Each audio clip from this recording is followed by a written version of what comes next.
Okay. Well, welcome everyone this evening.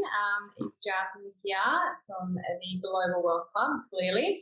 And tonight we're very, very blessed to have actually two of my most favourite gentlemen in the world, inspirational and very knowledgeable. Warren Black, of course, we're just waiting for him to jump on, and Stephen Petith. So we are absolutely blessed to have them, the wealth of knowledge that they have to share with us tonight in regards to what's happening in this world, because let's face it, it's going bonkers, it's going crazy. So it's really, really good to hear from people who understand what's happening and are able to give advice, as well as an understanding globally what we are to expect. So welcome tonight. I can see, Stephen, you're there. So you won't be on camera tonight, and I don't think Warren will be, but we'll be able to hear your lovely voice. Yeah, hi guys. I'm here. Sorry I'm late. I just had a delay getting back from out west. The joys of owning a plane. Sometimes they don't run on time. Yes, that is true. Well, welcome. I'm very excited to have you, Stephen. I always talk about you and with Warren, and we're very blessed to have you and all of your knowledge with us. And I know everyone else is happy. So thank you. I'll just be facilitating tonight, Stephen and Warren, just to make sure everyone can see the slides and that we keep to topic. If anyone has any questions, please put them in the Q&A box and I will check them at the end. And most importantly, Stephen and Warren, just, I will be able to lead you, but at times someone will know something more than others. So feel free to just let it flow. Do we have Warren yet? Yes, I can see Warren. Yeah, I'm on now. I've just had a lot of trouble finding a place I can get decent internet, but I'm on now. Yeah, so as I said, Warren is in Esperance and Stephen is on his phone as well over in Queensland. So let's get started. Things are getting crazy. I know over here in Perth, I saw petrol at $2.25 today a litre. I don't think I've ever seen it at $2.25. And tonight we're really here to talk about, globally what's happening, what are we to expect, and do the sanctions put your wealth at threat? So it's a pretty big topic, and I know we have the best of the best to explain to us what's happening. So I'm just putting a disclaimer up, and I'm just moving things around so I can see the screen better myself. All right. So the disclaimer, the information provided by Global Wealth Club is provided for educational purpose only. So I'll let you read that because otherwise we'll be here for a little while. But do remember, we're not here to advise, we're just here to share information that we know of.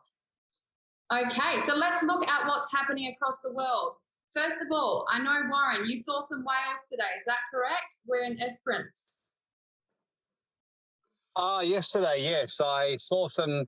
I actually had apparently one of the rarest experiences. They said we'd see orcas and various things, but what actually happened was unexpectedly we saw what's called false killer whales, which are actually from Antarctica. And for some reason, and what they were saying was nearly all the crew had never seen him before, and one lady had seen him once. It's only the second time in 25 years. So we got a rare treat seeing these incredible animals, getting photos of them. And yeah, it was quite an experience, except for the fact I got seasick, which I normally never do. But apart from that, it was good. Amazing. That's brilliant. Well, it's nice to just connect with nature, isn't it, in times like this? It's really important. Oh, I love it. Yeah, I'm out in Esperance now, and I've been out in bushes, going to National Park tomorrow and getting my camper trailer in 8 weeks. So I'll probably be travelling even more after that. Beautiful. Thank you so much for sharing that, because I want to go. All right, so let's get right into it. We've got a good solid, hopefully 45 to 60 minutes, and I know Stephen and Warren have a lot to share. So what are the actual effects of the sanctions? And I would like for you both to really just chime in and, go with the flow as you'd like tonight. So if you'd like to start, Stephen. Yeah. Look, what I said the other night, what you got to remember with these sanctions are actually the first public-private partnership that I've actually seen in the sanctioned world. And what I mean by that is we've got corporations who are actually doing the sanctions for and on behalf of the government. So the government's saying you need to do something on these people, and then the banks and the corporations and marinas and aircraft handlers are just going and doing it for them. And half the time they're just turning around going, hey, we've got a Russian billionaire over here. We've just confiscated his goods. Is that okay? And the government's rubber stamping it. It is terrible. From what I'm seeing, this is a trial run of what the Great Reset would look like. And the other problem that I'm seeing with these sanctions is they're targeting people that may be associated with Putin, not are associated, not are part of the government, not are part of the war effort. These are private citizens. Fair enough. You can judge how you like how they made their money, but these are private citizens who have made money, and just because they may down the track have supported a political candidate named Putin, they're having their assets seized. So you imagine if the Labor Party got in here in Australia and said, we're going to seize all the assets of everyone who's ever voted Conservative. Wow. That's what we're talking about here. And that is how low this has gone. The West is wrong on this. Putin is wrong as well, but the West is very, very much wrong on these sanctions. And this is pretty much just destroys trust in all, for me anyway, in all forms of government, banking, and everything. Yeah. So that's what I'm at. Crazy time. Sorry, you just cut out a little bit. Could you just repeat that last bit? Like I said, over to Warren. Over to Warren. Yes, Warren. Yeah, look, what Stephen said, it's hard to beat it. I couldn't agree with him more. I was so astonished. And, yeah, like how I saw this was like, just because I happen to have the wrong passport. I mean, I heard a story today of a Russian lady who turned up and it had all been approved, exemptions and everything at the airport. I just got detained and they're deporting her back because she's Russian, you know. So it's like, you could just imagine where this could go next. What I think is shit, you know. We're going to start doing this to Russians. All we have to do is change label from Russian to, you know, like you've got US, or because then US and Russia. So then you are US. If you end up in certain countries favorable to Russia, they suddenly seize your assets. I mean, this could go many, many different ways, none of them particularly great. I mean, so what Stephen said about the corporations taking them, it just shows you this woke world now where it's not just governments, it's corporations getting involved and just saying, no, we don't like you because of this. I read today about how a Melbourne University was given funding for 6 honorary medical research projects. They're about to start them and suddenly they cancelled them. And the reason why was because all 6 are white males. And they said, well, because they're white males and there's no coloured person, now that's straight apartheid like Africa. And it was like they were saying, but these were like the best 6 people. But they were saying, no. And that's exactly what they were doing in South African cricket. They were saying, you know, I remember the laughable scenario years ago watching a test match and seeing a guy who obviously was way out of his depth put in there just to meet the coloured quota, who literally was like a reserve game player and he had no idea what he was doing. You know, so that's kind of now in the West, apartheid well and truly. Oh, but yeah, it's insane. Yeah, that really is insane. Okay. In regards to the EU sanctions, do you have thoughts on what's happening in the EU at the moment, particularly? Look, with the EU, and the biggest surprise for me in the EU has been Switzerland. So Switzerland has remained neutral for most of its entire life, actually pretty much all of its entire life as a nation in the modern world anyway. It is now taken aside, and by them taking a side, it's basically just destroyed what Switzerland was. The trust has been broken between, especially the very wealthy around the world that used to use Switzerland as a place to store assets.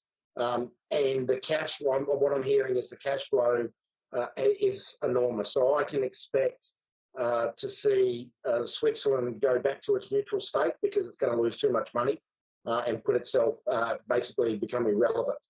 There is a mass movement of money into places like Dubai, into Singapore, Japan was another one that astounded me, and then of course places like Panama, Cayman Islands, BVI, etc., who are still sort of keeping their neutrality from this whole thing. So the EU, if you're in the EU, you want to start having a look to make sure your assets are outside of it, because the war, this is going to be another, goes the way I think it may go, this will be another war in Europe. And the sanctions in the EU will make it less advantageous to sit there. So. Crazy. Yes. And Warren, did you want to add to that as well? No, the only thing I want to add is the Switzerland one was very startling, because Switzerland lost a lot of trust about some years ago when it decided to give some info to the Americans again. And well, here they go now doing this. So I think business shows that, yeah, Switzerland's days are probably well and truly over. And yeah, look, I don't really have much more to say other than this is just showing the lack of safety of money in many of these places right now. And these EU sanctions are just, yeah, basically I agree with Stephen, what he said, and I'll just add that part in. Yeah, absolutely crazy. Now, can everyone see the next slide okay? I think it's just a little bit delayed tonight, so I'll just wait for it to pop up. But let's get to the crazy next news of Biden and his announcement to actually seize assets from Russian oligarchs. Is this right? And what does this mean for everybody? Yeah, guys, that's exactly what we've been talking about already with the other the asset seizures. So Biden here is actually, he's on the wrong side of this, and will come out on the wrong side of this, because what's also going to happen, and it's not going to be a nice place to be if you're a businessman with assets in Russia, because what I can see Russia doing is turning around and going, well, we're going to seize all the Western assets. So they go and seize all the Western assets, and then all of a sudden, all your super funds that are invested into international markets are going to create a massive loss. And the super funds are just saying to you, well, sorry, yeah, we still got paid, but you lost a heap of money. So the tit for tat retaliation from this is going to have greater effects than what anyone realises. And Biden and all the elites, they don't care, because they're not affected by it. The people that will be affected by it are us. Yeah. It goes back to the own matrix, doesn't it? They got the elite, they're aiming for the elite to be 1%, 4% the oligarchs, and everyone else to kind of, fight for the scraps. Well, yeah, so if you're 80-20, what we're talking about, you'll have 80% slaves, you'll have 15% those that hang on and who agree with the system. You'll have 4%, as Warren just said, who are the oligarchs who own everything, and then you'll have the 1% elite that make the rules. And that's where we're heading. And it's plain to see. It really is plain to see.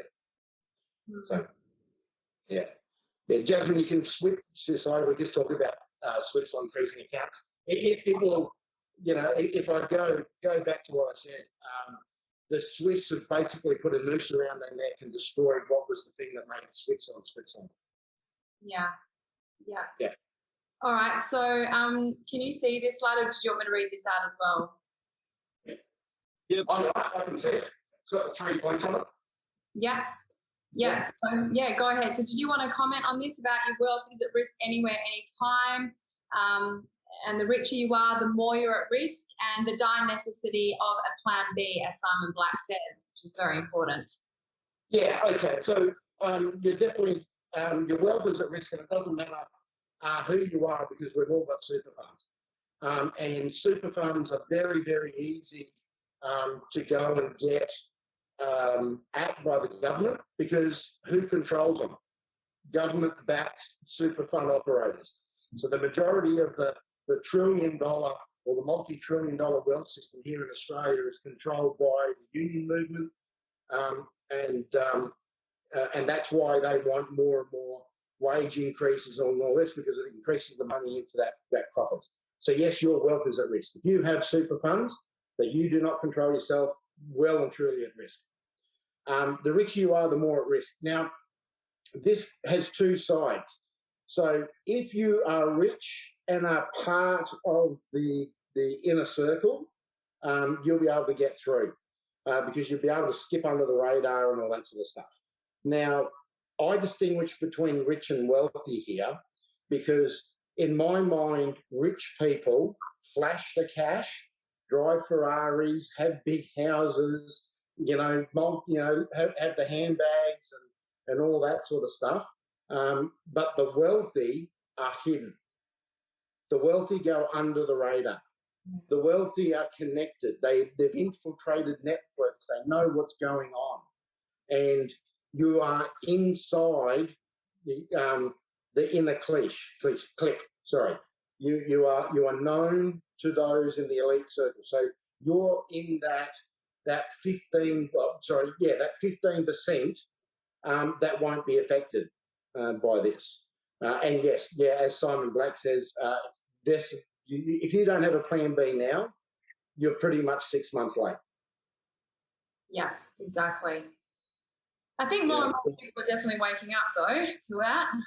So that's going to be interesting. Yeah, I couldn't agree more. I agree with Stephen on that. I was just going to add that on the plan D, look, I mean, I agree with Stephen. This is something that the best time to be acting this would be before. It's still, look, there's still time now if people move quick enough because generally people are still working out the full impact. They're still just getting things rolling, but God, you wouldn't want to delay too much. You want to be taking massive defensive action. And I wouldn't really comment much on what Stephen said in the first two because I agree with him entirely. Yeah. Absolutely. It's time to take action now. Okay, so banks are calling in their loans. What does this mean? Is this worldwide? Is this particularly in certain countries at the moment? Yeah. Sorry, Stephen. Okay, I'll start this one. I got this slide in only because, and this is more an intuitive feel, without necessarily having much to back it on. I better preface it by being honest on that one. But all the signs are telling me that the banks are squeezing the pressure up now from all the lending and debt and saying, come on, guys, we want some cash. Start bringing it in. And I'm predicting this year you're going to start seeing a lot more. I'm seeing signs already like regulators cracking down and starting to, like the ATO now, bringing in harsher rulings and all that kind of stuff. So this is more a gut feeling, which a bit like what I had 2 years ago around certain things of COVID and the vaccine always came to pass. And I'm 99% certain I'm right on this. They're either called in the loans or they're starting to now say, come on, we need our money. Because generally, if you're defaulting on loans, banks can sometimes give you a bit of grace and then they start cracking the whip. And it's no different to international guys. And if you don't basically come up with the goods, they can default you and bankrupt you. So all the signs are telling me there's a little bit of a higher pressure. I'd be curious what you think about, Steve. Yeah, I'll give you some examples. So banks are calling in loans on perfectly good operating companies. And I'm only seeing it at the company level at the moment. I'm not seeing it anywhere down to the domestic level. The number one area where they're doing it is in the energy sector. Because all the banks are so heavily indebted with the government on renewables, wind, solar, batteries, unicorn farts and the like, that none of them make economic sense. So what's happening is banks are starting to call in their loans into the traditional energy companies, and that's where I was today. That's why I was a bit late getting here. I flew out to have a look at an oil field that's here in Australia, and it's in the situation where its parent company has been told by its banks that they will no longer be funded. So they're going to offload the asset so that the banks don't call in the loans on other assets. It's also happening in Canada under the Emergency Powers Act that was released a couple of weeks ago. Along with that, banks started calling in the loans of trucking companies that were identified to have trucks in the blockade. So if a truck was there and it was leased to a certain company, all of a sudden that lease was cancelled, meaning that the truck was either taken back or given the owner was given 24 hours to pay out the lease. So yes, this is happening, but it's mainly happening along this renewables line and this new energy line, which is just absolutely bullshit, because it is the mechanism that they're using for what do you call it, to create a tier in society. It's like the vaxxed and unvaxxed. You're either on the renewable energy train, or you're a traditional energy person, and we've got to exterminate them. Absolutely. Okay, Warren and Stephen, go ahead and comment on the ATO down on family trusts. Is interesting. I'll start that one. I'll start this one. Yeah, look, basically, I was talking with an accountant friend of mine last week, and he goes to me, "Have you seen a new ATO ruling that literally just came out?" And of course, you know, I have had a very busy week last week, so I said no. And he goes, "Have a look." So he got me to have a look at it. We talked about it. Basically, the accountants are absolutely in shock and up in arms. It's pretty much come out and basically said, but if you use a family trust and in any way start distributing money to adult children or things like that without really paying them the money, most expenses, it's regarded as a Section 108 reimbursement agreement. And not only are you guilty of tax avoidance, but the accountant who authorised the distribution will be investigated and possibly struck off. So basically, they're doing to accountants the same as they're doing to doctors at APRA. And what absolutely shocked me, well, not shocked me, was that there's too many predictions I'm making, which I'd rather not be accurate on, which I am being accurate on. And some people would know, but since 2017, I said that ATO would do a major crackdown around 2022. Now, especially target cryptos, but just generally everything. So that's kind of like the, debt enforcement agency for the banks. Think of it like that. So, yeah, so family trusts, using them properly, very important if you've got family trusts to make sure that you're getting current advice to make sure how you're using them in line with the ruling. So, yeah, it certainly shows that the accountants are furious about it, and there's all kinds of, push back and all that, but I hardly doubt it will get anywhere.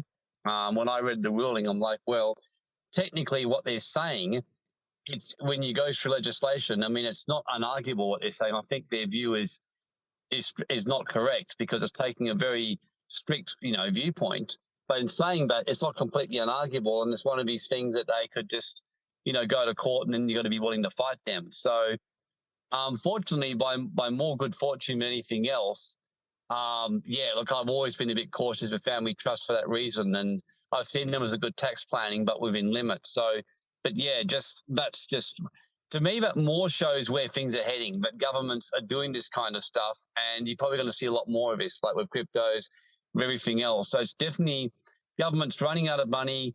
As a sovereign individual book said in 1995, they just start openly stealing money. Expect to see more of this, and I think, Stephen, you'd agree. Yeah, 100%. What I see this is the introduction of taxing trusts at the top marginal tax rate of 47 cents in the dollar, or creating a special tax, a bit like the company tax, where they'll say that trusts have to be taxed at 38 cents or something like that before any distribution can be made. Remember, governments are broke. They've been broke for a long time. And the ATO now is run by a group of pretty much very socialist-leaning, we need to tax everything type people. And also inside government, and I'm talking conservative government here, there is people who feel that the family trust system needs to be taxed at some sort of rate, and I would expect that rate to be around somewhere between 35 and 40 cents. So it basically means every dollar that goes into the trust, you'll lose 35 to 40 cents of it. That's where I'm heading in trusts, and that's where over probably the last 10 years I've really liked foundations and that rather than trusts. And if you have a look at the wealthy have been moving towards foundations for a number of years now. They can see this coming. So. Correct.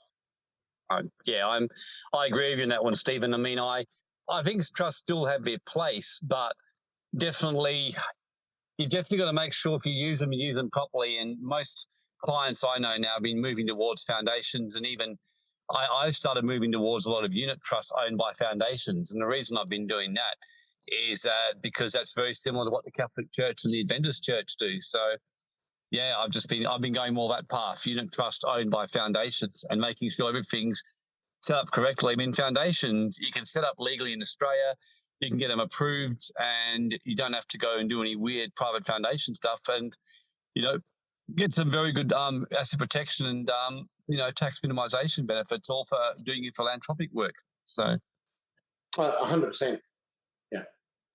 Yeah, well, that kind of just leads into, what can we do to prepare, which you've kind of already gone into as well.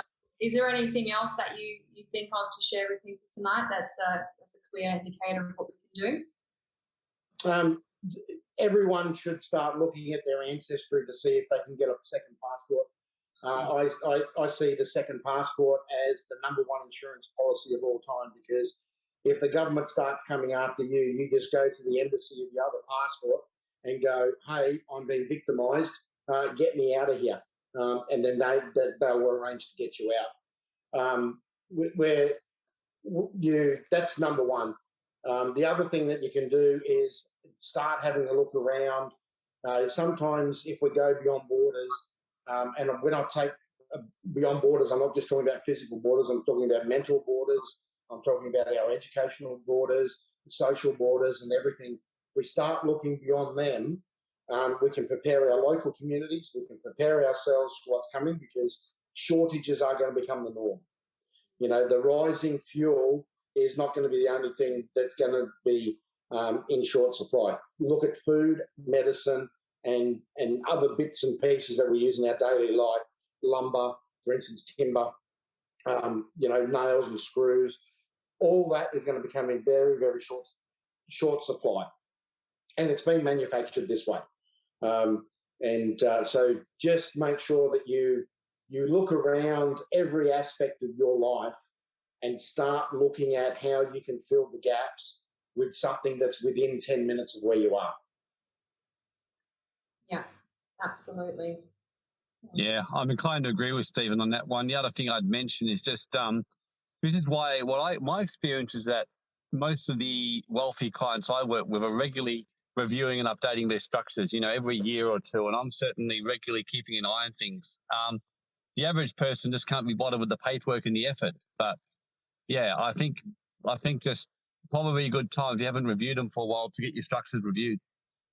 Absolutely. 100%. I do mine every year. I sit down with my company secretary and I go through my entire structures, everything that I've got. I sit down with my trustees. I sit down with everyone and go, is there a better way? And we evaluate it. We look at the cost benefit. There's always a cost benefit to everything, but we always look at it. And then, as this says, get back to the fundamentals. 100%. What is the reason that we're doing this in the future? And for me, I want to pass my assets and wealth between multiple generations. I am now the second generation that's a custodian of some of the assets. I have built more assets on top of that. Now I'm looking for future generations. So what is the fundamental aspect of why you're doing this? Have a look at the fundamental basics around your life. Are you living in the place that you like? Do you like your neighbours? Do you know your neighbours? Do you know how to get out? Do you know where to get fresh food and vegetables? Do you know where to get meat? Do you know where to get the basics? If the shit hits the fan, have a look at the what's happened up here in Queensland, what's happening in Sydney at the moment. The police won't save you. The military won't save you. They're going to save themselves first. Maslow's hierarchy of needs, get yourself sorted first, and then you move up here. So make sure you know how you can be self-sufficient. Don't be a victim. If you're running the victim mentality, please get off this call now and go. I don't want to be surrounded by victims, because victims drag everyone else down. And that is what we've got to do as a community, is get out of victimhood and start planning and growing our own selves and creating communities. Communities are going to build better countries. Absolutely. Spot on. All right, let's get to the next one. All right. So we talk about sovereignty a lot, and I know Stephen and Warren and Global Wealth Club stand for sovereignty and teach sovereignty, but what does it actually mean in this day and age? Because it seems to be talked about a lot, and many people really come to me even for consultation, and they go, what does it really mean to be sovereign? So the basic thing that I talk to when I'm talking to people is what being sovereign is choice, right? What it means that when something happens in your life, you have the choice, the resources and the knowledge to be able to deal with it. Say if your house gets flooded, you know your evacuation route, you know where to go to, you know how to combat everything that goes on around that time. You have choice and you are taking personal responsibility. My three pillars of what it means to be a sovereign person is personal responsibility, financial independence, legacy. When I talk about legacy, I'm not just talking about, I gave money to charity. I'm talking about I taught the next generation what it means to be sovereign. I am passing and paying it forward to make sure that the knowledge doesn't just sit with a 1% and 4% of the population. It trickles right the way down to everyone that wants to know it. So those three pillars, think of it as a stool. Without those three, they all fall over. Yeah, absolutely. And Warren, did you want to add to that? Yes, I do. I agree with Stephen on that one. For me, sovereignty is what the actual definition in the dictionary is about, the power to be self-governing. So, for example, to me, health sovereignty means you're making decisions on your health. You're the captain of your own ship, is what I tell people. You're the captain of the SS. I'm the captain of the SS Warren Health, and I then have various people in my network. I have a mixture of doctors to kinesiologists, to naturopaths, to chiropractors. I've even got 3 chiropractors in the SS Warren Health. The SS Warren Financial, which is I'm captain of that ship as well. Yeah. So your accountant is there to help you and support you as part of your team. And many people, it blows my mind when people say things to me, for example, I hope my accountant will agree with what you're proposing. I'm like, what do you mean you hope your accountant agrees? I mean, aren't you in charge of your ship? And as soon as people say that to me now, I just say, look, I can't help you. I mean, if you're going to be ruled by your accountant, you're going to be ruled by someone whose first and foremost loyalty duty is to the ATO. That's just a fact. Like when you become a licensed accountant, that's your first and foremost duty. So I said, so sovereignty just means you captain your own ship of everything, your health, you captain your own ship of finances, of spiritual development and growth. Like many people won't move unless their church or, guru tells them what to do. So to me, sovereignty just means you're making your own life choices, but a wise sovereign will also know the importance of a good committee or good consultation team to facilitate their process. They have their wise counselors. In fact, it's well known Donald Trump actually deliberately always has people on his board he knows who violently disagree with what he's about, because that way he knows if he can get his plan through them, then they'll get through anyone. And like my mum disagrees on just about every single view I've got to do with health and the vaccination. And when my mum told me she completely agreed with my plan to solve the whole freedom of choice with COVID, I knew I had a good plan. And all I got to do now is get the chief health officer to have a listen to me. Got to make that happen. Good luck with that one. Yeah. But hey, Warren, if anyone can do it, it's you, okay? Well, I'm Dr. Bill, so I'm sure I can get someone listening. That's it. All right, I'll let you gentlemen talk through this, but it's the 3 introductory pillars of sovereignty, which we were talking about before. So you can take them. Stephen's already mentioned these, so we can just read them out, I think. Jasmine, just read them out to people, because I think Stephen's already mentioned that. All right, beautiful. I'm just going to move this down so I can actually see the screen properly. Okay. Being sovereign and not relying on a company, boss, outside sources for income and livelihood. Being accountable for your wealth, know your worth, and enough money from assets, businesses to live on, i.e. you can quit or take 3 months off and still live well. It's really important. So financial independence. And legacy. So you want to give back, and it's all about paying forward. So you want to donate either money or time to a charity. You want to become a mentor to teach the next generation, a spiritual purpose, like Warren mentioned, and take care of the less fortunate, which is what we're all about. And I do agree with that one. I just want to make a comment on that legacy. I personally have hit the point in my life. I think that's, I mean, they're all as important as each other, but for me, that's my big thing right now because, having, of course, Sammy passed on 4 months ago made me realize how short life is and actually, yeah, just making a profound difference in the lives of people and being willing to give back and do things for free. And I think that's one of the things that in a commercial driven, greed based world, this is why we've got this problem because our world leaders and politicians are just driven by greed and self interest. And it's easy to say that about them. And then we just do the exact same thing they're doing by we then go and try and squeeze the maximum dollar out of our, business friends or someone else or deceive them in a transaction. And I still remember years ago when, because naturally I'm a very, very honest person. And I can remember I was selling my car to someone and they asked me if there's any problems. I said, oh, yeah, there's this issue. And I gave them a list of the issues. And they didn't buy it. And my cousin was laughing at me going, Warren, you never tell people, that kind of stuff. You won't sell it. And I remember feeling really deflated. But deep down I thought, no, my issue is that I want to be able to sleep with myself at night. And there was a time when I went through a period doubting myself, thinking maybe I'm a bit of an idiot. But as time goes on, I'm actually glad that I've done that. I'm glad I lived my life as an honest individual and I feel good at night and I feel good about myself and have no regrets. And the few times it hasn't worked out that way, I've done everything I can in my power to make it right. So I think that legacy is a big one. I've noticed that when I give back a lot, I just seem to get back a lot. And I know Stephen would agree with me in this. I mean, I've noticed that, a number of people at one of our recent events, and all of them told me the same thing when I asked them how they found me. They said it was your free webinars last year, which helped so much in times of crisis. Yes. And that made me think, okay, whenever we start falling into the trap of starting to think, how are we going to monetize this? I remind the team, this is how we got to where we got to because we're willing to give back and the universe will always take care of us. So, sovereignty, especially in this day and age, I cannot say strongly enough, the legacy one, I'd be saying to everyone, make that a priority about being willing to give back and serve someone around you and just do a random act of kindness every day. Like every day, just I make that a goal. Someone who you can just do something that makes someone feel good about themselves. Do you agree, Steve? 100%. 100%. I run several social enterprises that we fund through my foundation and through my business dealings. And every day we're helping people get their lives back on track or drag themselves out of poverty. And I've done that for nearly 20 odd years now. It's basically the daily thing I do.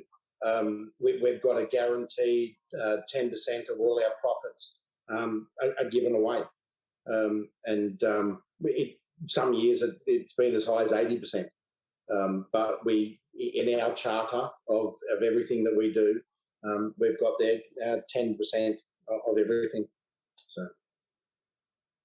Absolutely. Yeah, well, thank you. No, it's good. I mean, I can say that now. I mean, obviously, Stephen, I know that was one of the reasons you come and do these webinars with me to give back, and I appreciate that. Yeah. And I think that, as you said, everyone can be a mentor to someone. You may not be speaking in a webinar with 100 people, but, you can have a person next door or a local person in your community group who could really benefit from your wisdom.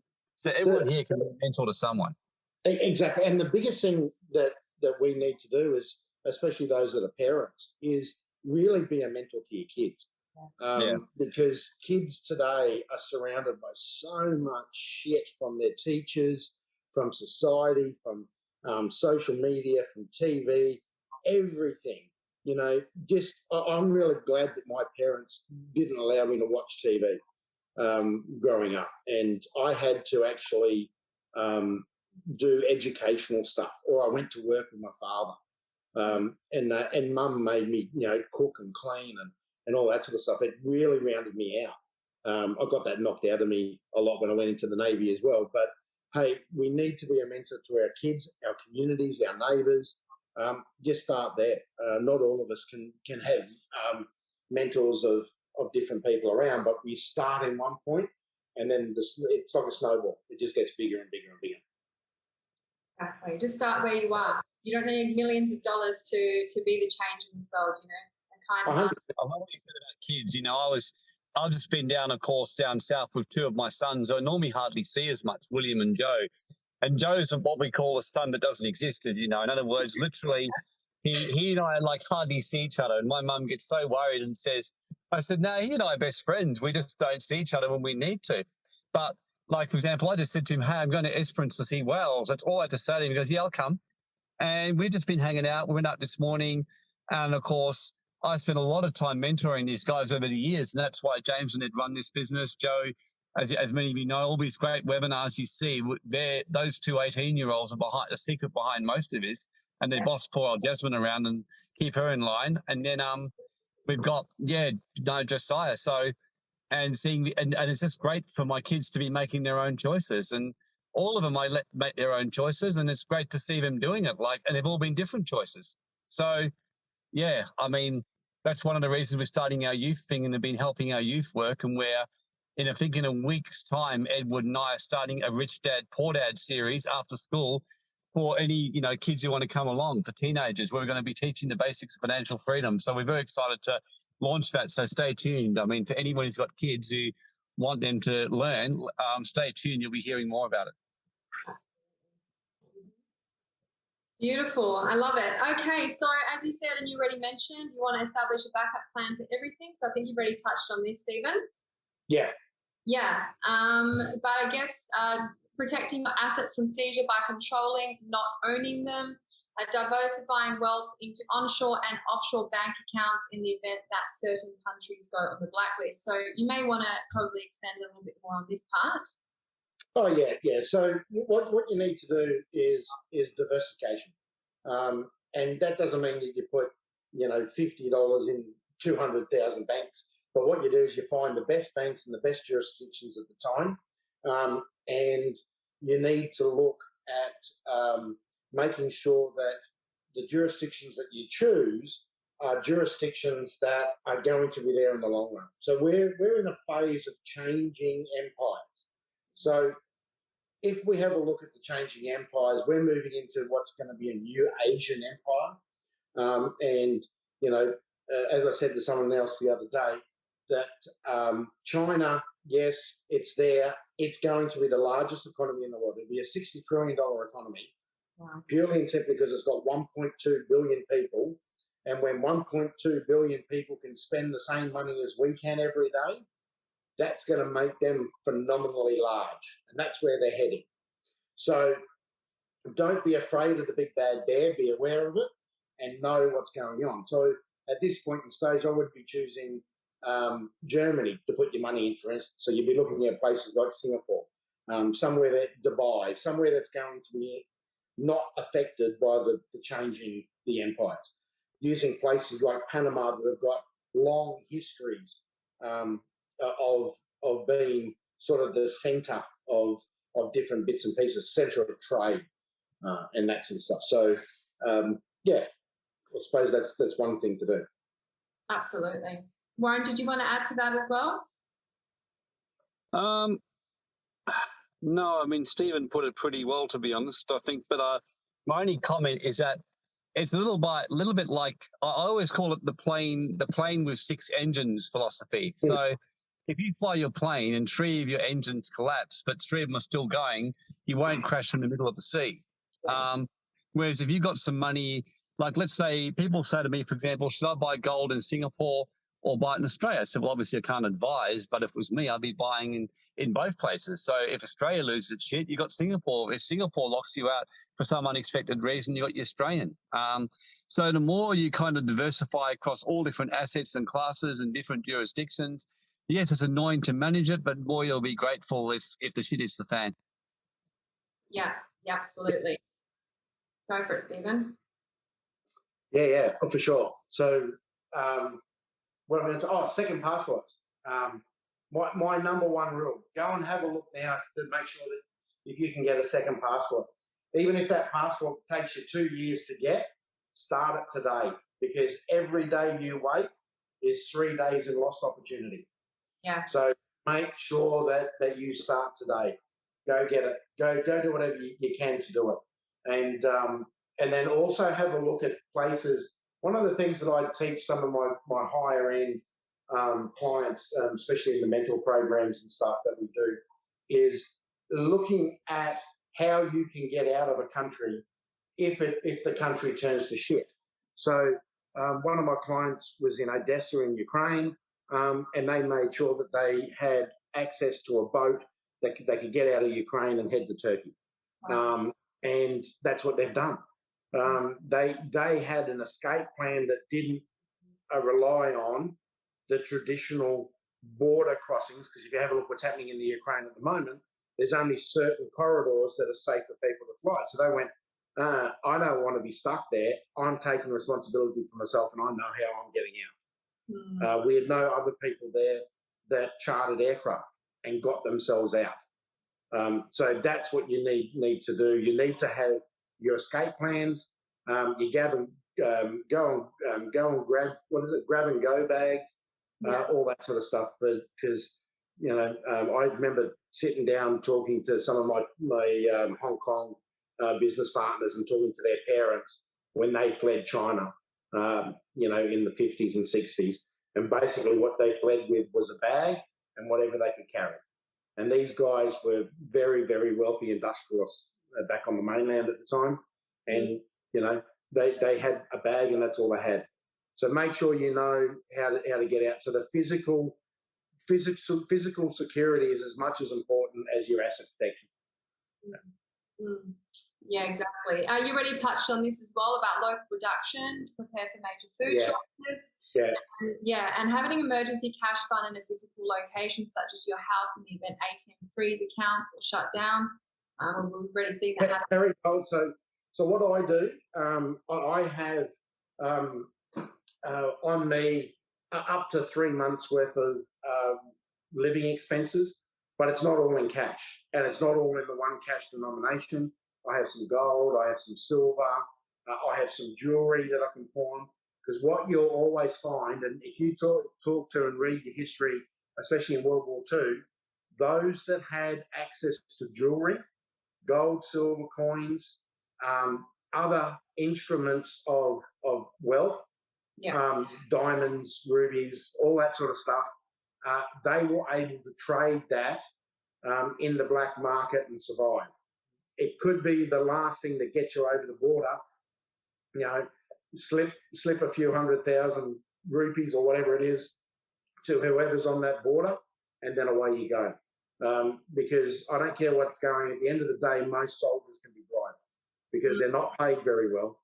And when their family's on the line as well, and you need to get across a border or outside. When I'm talking about a border, I'm talking about just a border around your house. Have a look what they did in Melbourne. Yeah. With the police, what was it, the Ring of Steel or whatever they call it. Oh, yeah. Yeah. So just making sure that you can get out of your local suburb to get to a safe location. Make sure that you have different means of counteracting. I was in New York when the big power blackout was on.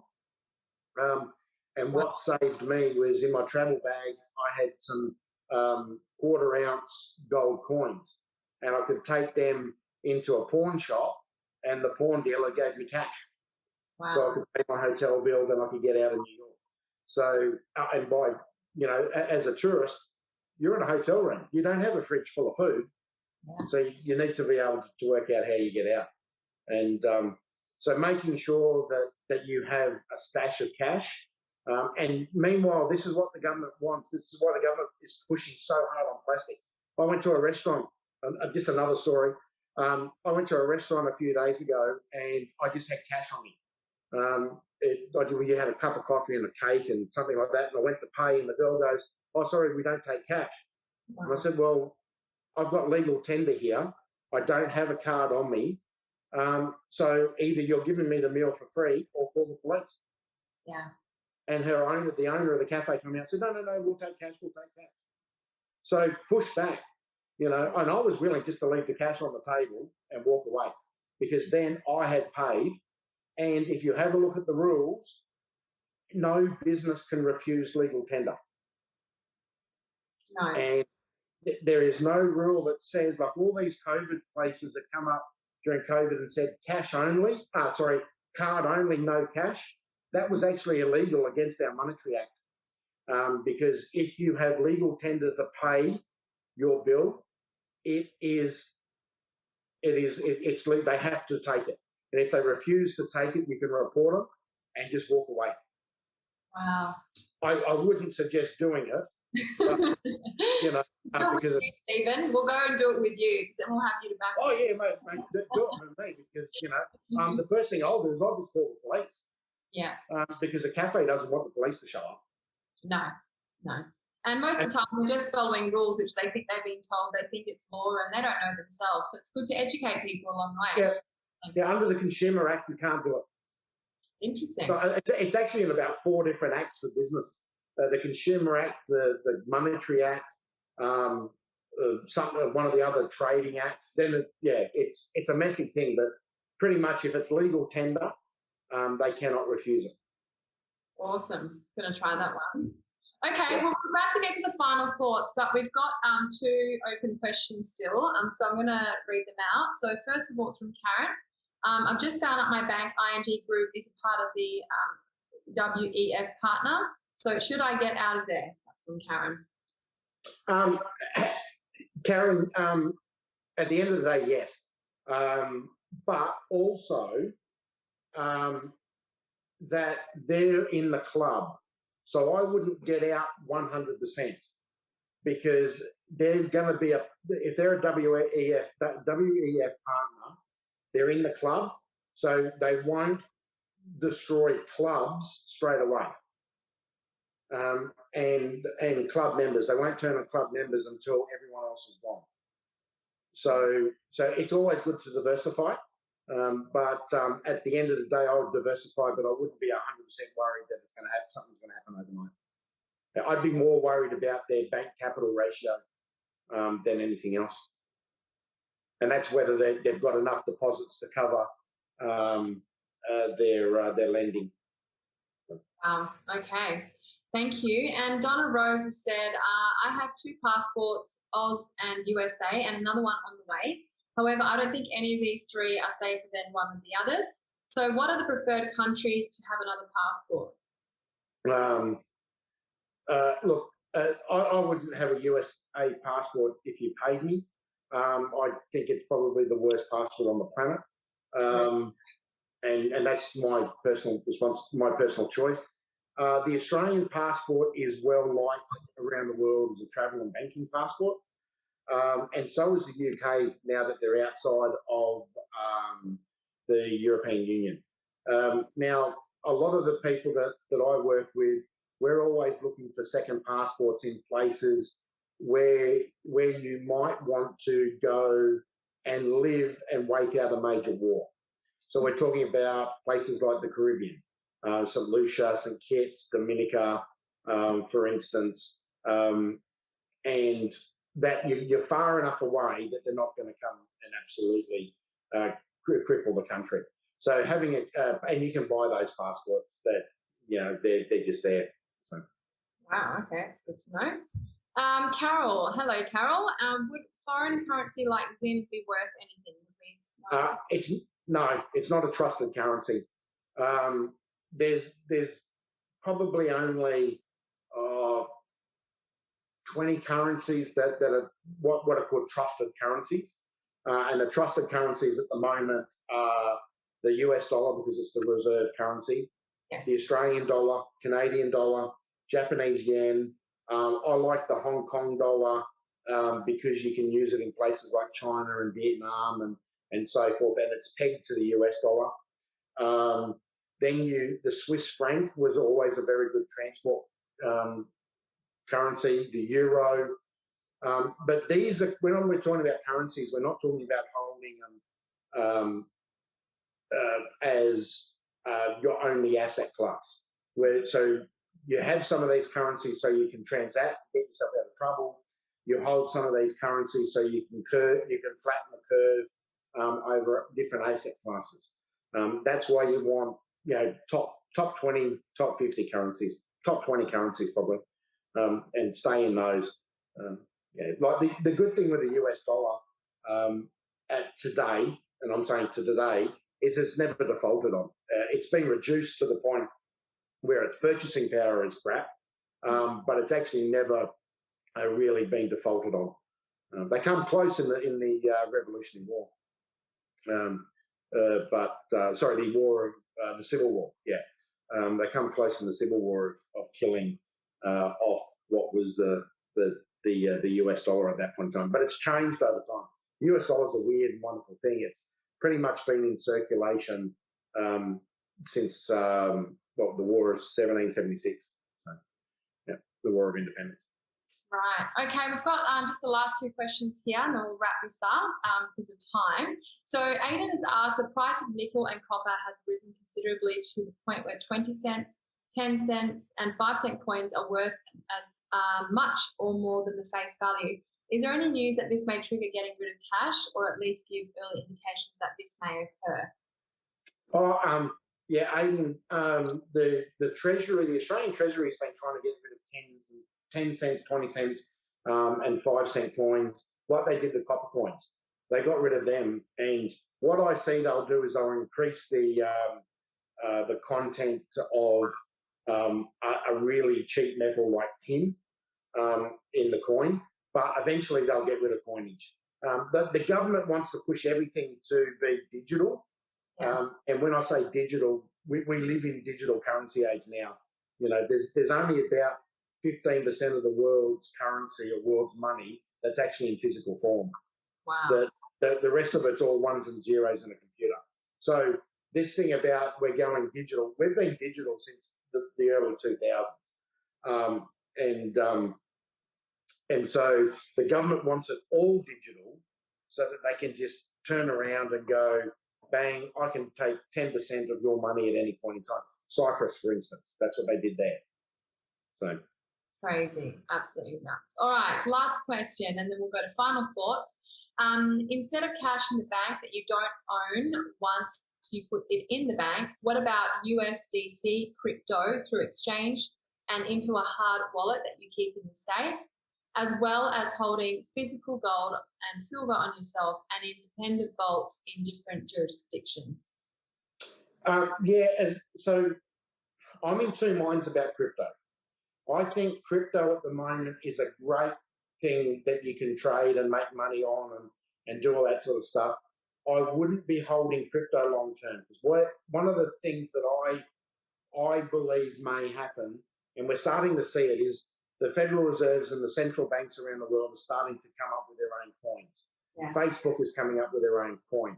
And what I think may actually happen is that crypto, you might hold USDC, you might own Bitcoin, or whatever it is, they'll turn around one day like they did with gold in 1933 and go, we're banning all cryptos except ours.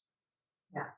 And if you want to, you can bring your crypto and exchange it for ours, but we're going to do it at a 10 for 1. So they'll just cut your crypto holdings by a 10th. So that's what I see. So if you're in the crypto market now, watch it, make profit, take the profit out, convert it into real assets, and especially cash flow producing assets. People that are holding Bitcoin and all this sort of stuff for a long time, I think if they haven't converted anything, are just asking for trouble. It's so new. It's so new that we don't know where the government's going to react to it. And if we have a look at what happened in the .com bubble, the top 5 or 6 of everything there just imploded and doesn't exist anymore. So I'm thinking the same thing's going to happen with the crypto market. Now, that said, I'm really liking the start and seeing what's happening in the NFT world, which is the smart contract world. This is where the future is going to be. I can see in the future that we will hold our our hard wallets that'll basically be our asset protection trust, and we'll be able to then ship that around. Things like that have definite proof on the asset that you own, where you own it, and how you control it, is something that could very, very well be of benefit in the future. But then again, what happens if the power supply goes out? Yeah. What happens if they turn the internet off? Someone said that to me the other day, and then I had to think about it. It's going to be very hard to turn the internet off. They've tried. The Americans have been trying for years. There's too many different interdependent nodes. What I think may happen especially with this new empire that is emerging, is we may end up with two different systems.